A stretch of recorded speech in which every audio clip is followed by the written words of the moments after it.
For an informal review of nuclear radiations and their effect on humans, a sunlit pool with all the trimmings serves as a suitable launching spot, offering an approach that is sufficiently scientific and scenic. A sunbather exposes herself to an assortment of radiations. Some, such as the solar rays, are heaven sent. Others are nuclear, the same as those which come from an atomic burst, and they're bombarding her from all sides. From the sky in the form of cosmic rays, from radon, a material in the atmosphere, from radioactive uranium found in the water which she just left, and in the earth on which she now lies. They aren't powerful enough to bother our bather. They're less of a hazard than the rays of the sun, which, if carelessly taken, can become too much of a good thing. With all radiations, nuclear and otherwise, it depends on the duration and intensity of the exposure. Nuclear radiations have their novel way of causing injury, but it's neither mysterious nor inescapable. Radioactivity, as represented by the ball, causes electrons to be ejected from their atom. It's an offensive move based on ionization. Ionization disrupts the structure of atoms of which all living matter is composed. An atom is part of a molecule, and molecules are parts of the cell. The cell is the structural and functional unit of all living matter, a tiny machine with a basic job to do. Cells operating with thousands of other cells of various shapes and performing special chores make up tissues and organs. Organs are departments in a complex factory, the human body, which is engaged in the manufacture of an important product, life.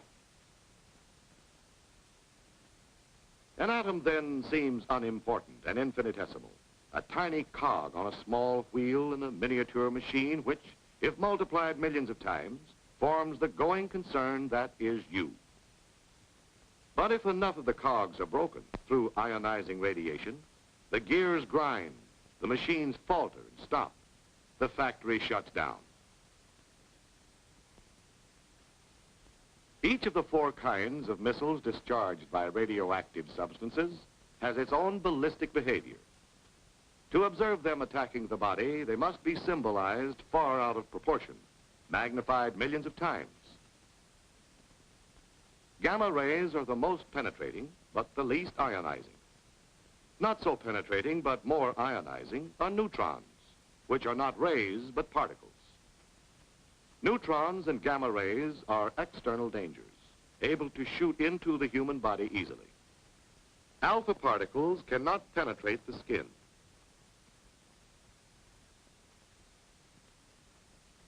Beta particles can cause surface burns if the assault is sufficiently concentrated and sustained.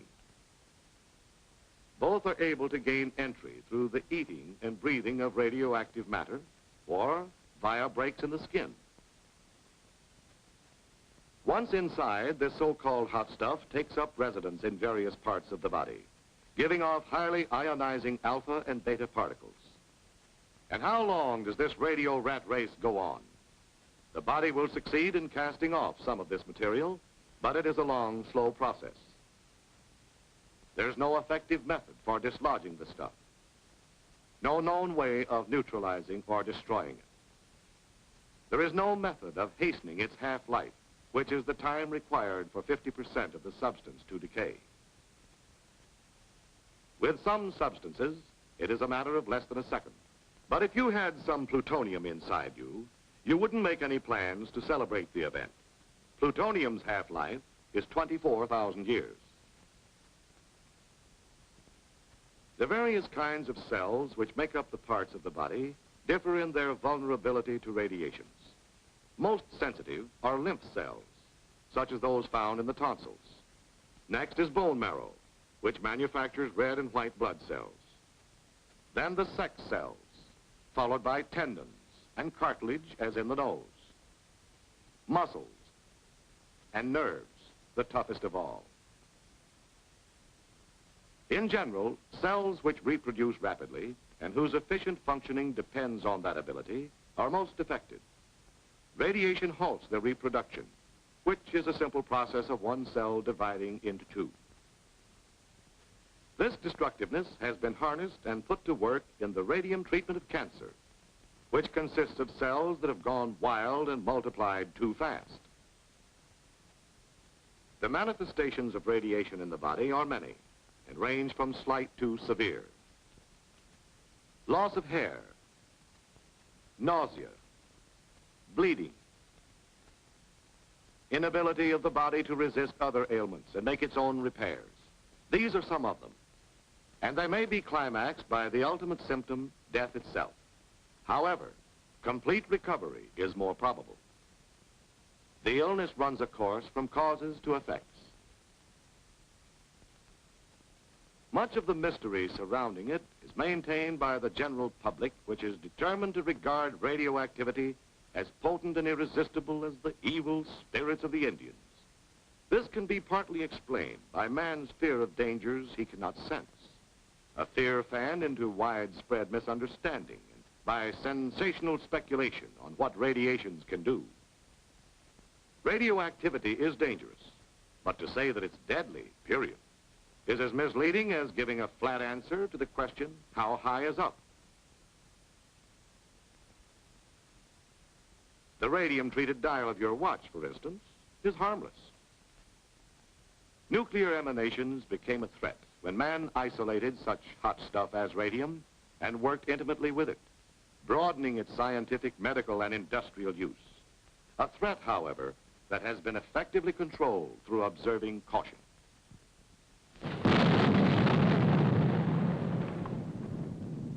Not even the atomic bomb burst, man's boldest venture in releasing atomic power, is the DDT of humanity from which there is no escape. For it has its known limits, calling for preventive measures as clear-cut as those doctors lay down in telling people how to ward off infectious diseases.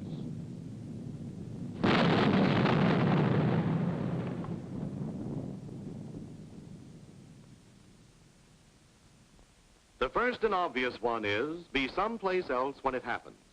Distance lends considerable enchantment to an A burst. But under some conditions, that's a hard rule to follow.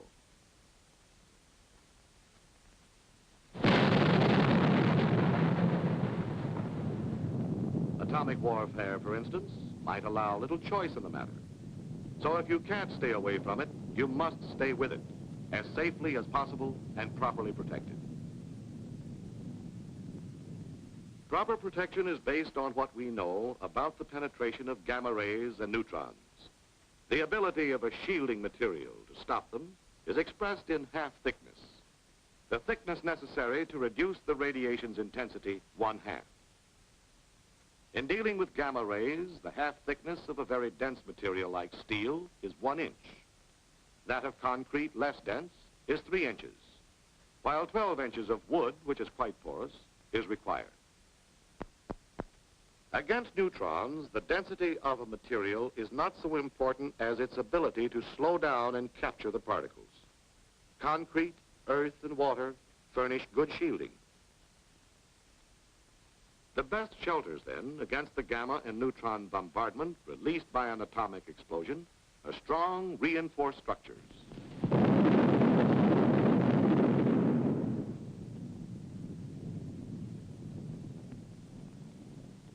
That prompt bombardment of a high aerial burst is severe but short-lived, since it is carried up into the stratosphere. It's safe to go into the area under the explosion about 2 minutes after it occurs. Not so with an underwater blast, however, and presumably in the event of underground and surface explosions. The area is contaminated with radioactive material which gives off alpha and beta particles and gamma rays. However, the material which emits alpha and beta must be taken into the body through the mouth and nose, or skin breaks, before they can carry on with their injurious ionizing. Steps to prevent the perpetration of these inside jobs include eating only food which has been inspected and passed on, guarding against breathing radioactive dust, care in handling contaminated articles, such as clothing, washing them or disposing of them if badly contaminated. Thorough cleaning, especially the hair and under the nails. Sound medical practice demands not only a knowledge of the way harmful agents operate, but an accurate estimate of those agents. Radioactivity is detected by various instruments, such as this Geiger counter and pocket chamber. They have as their unit of measurement the Roentgen, or fractions thereof. This dial is graduated in Roentgens, allowing for precise readings of contamination in persons and things. It will tell how much radiation the wearer has received. The human body's resistance to destructive agents and its recouping powers vary with individuals.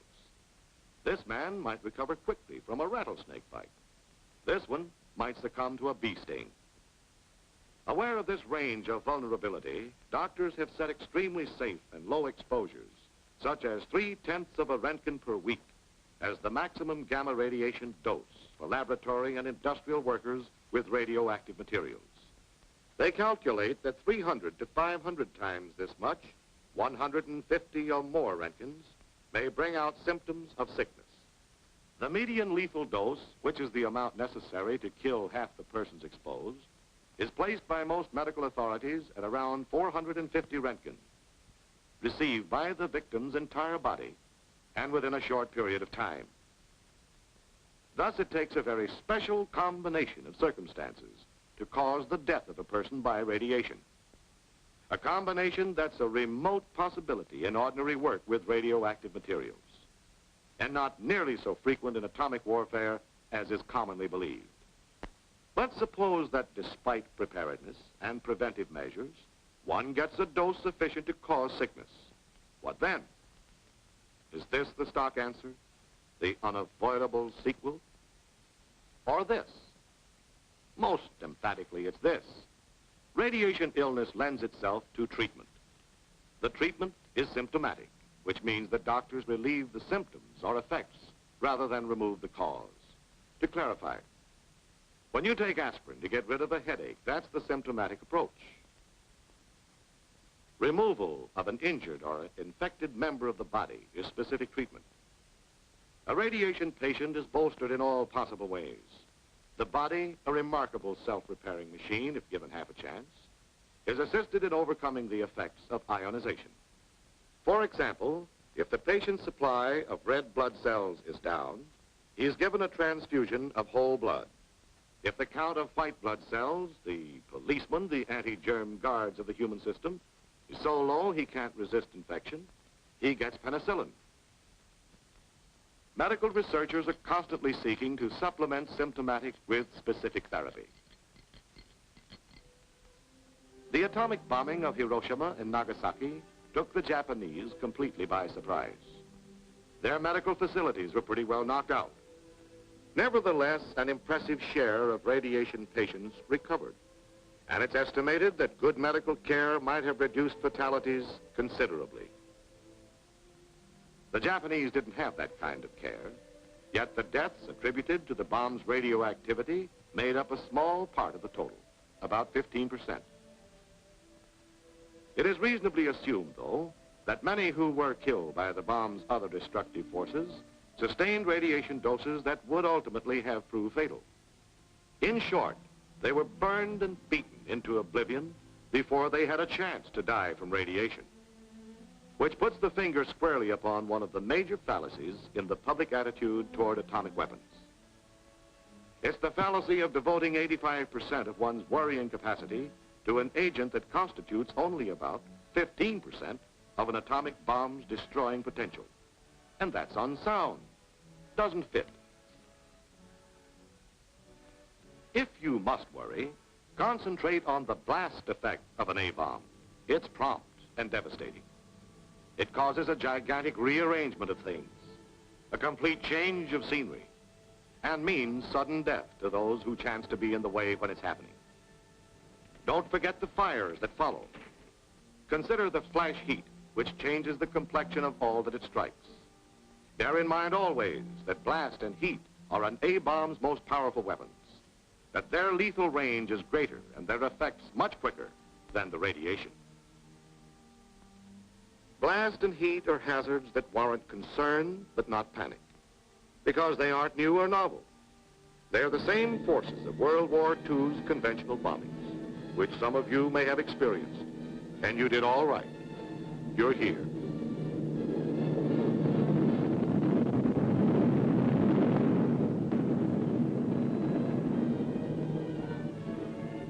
As food for thought, the possibility of atomic warfare and its relation to your well-being is understandably on your mental diet. But in your thinking, adopt the realistic viewpoint of a man engaged in a gun battle. His chief fear is not that he might come down with a case of lead poisoning, but that he's apt to get an extra hole in his head. Some of the falsehoods circulated about radiation effects are trivial, but upsetting. They're beamed right at one's self-esteem. And will eventually result in a race of bald-headed people. Just imagine it. Imagine yourself with no hair. They'll call you old skinhead, old chrome dome. And that's not all radioactivity will do. It will... Enough exposure to radiation will cause loss of hair. The treatment, if you'd insist, would be symptomatic, a toupee. But the condition would only be temporary. Your hair would come back, same color, same cowlick.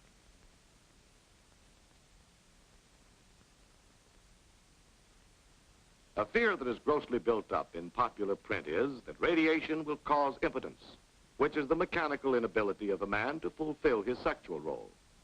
That fear won't stand examination. Another subject of misgivings is sterility.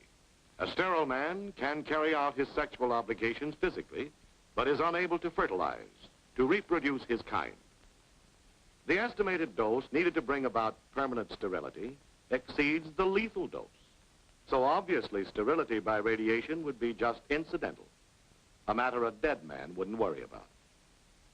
The public has been force-fed grave suspicions that extensive use of atomic energy, as in war, might eventually result in an overabundance of freaks, suitable for sideshow exhibition. We can start picking the freak possibilities apart by looking at a sperm cell, the kind of cell that plays a leading part in reproduction. These chromosomes contain the material through which such physical characteristics as color of hair and eyes are handed down from parent to offspring. Sometimes the chromosomes are broken up.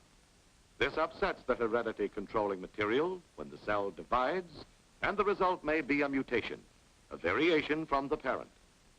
It occurs naturally and may also be brought about by radiation. But radiations can't produce any new kinds of mutations. They can only increase the natural rate. Is the increase enough to stew about? No. We can't experiment along these lines with humans, but we can observe the effect of radioactivity on mice and fruit flies, which produce new generations so frequently that to study them for a short time is like reviewing a long span of mankind's history. These are the probabilities, and they aren't important enough to lose any sleep over. Besides, a mutation can be a good variation, an improvement over the parent. If you'll be honest with yourself, face the facts, you'll probably realize that your principal worry ought to be that your offspring will look just like you.